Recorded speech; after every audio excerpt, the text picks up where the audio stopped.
One of the submissions made in court, which has a bearing on the future allocation of scarce natural resources, was that in the case of a scarce natural resource, auction is the only method.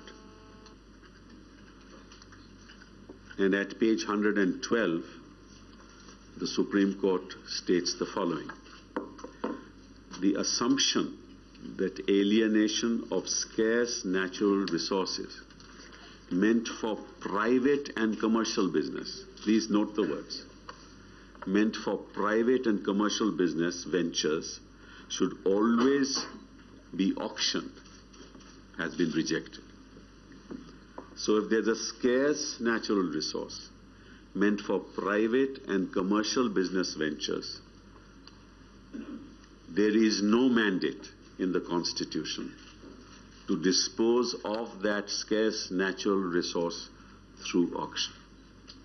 It's a very important, salutary principle that the court has laid down at page 112. Number two,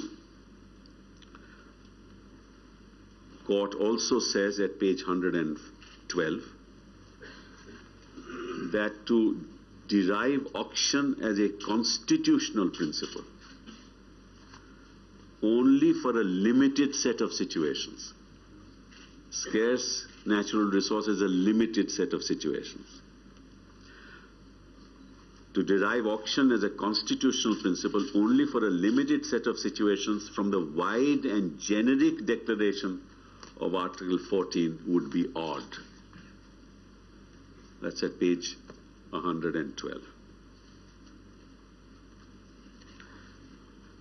At page 113, distribution has broad contours, says the court. Distribution has broad contours. It cannot be limited to mean only one method, that is auction.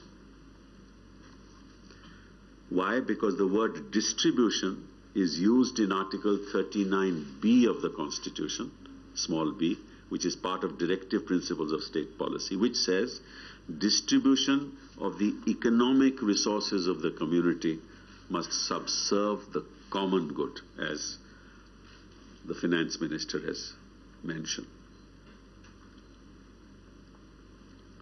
Then, it's a very important statement which you will find at page 118. Very important statement. Please, I would like you to note it very carefully. It says, where revenue maximization is not the object of a policy of distribution, the question of auction does not arise.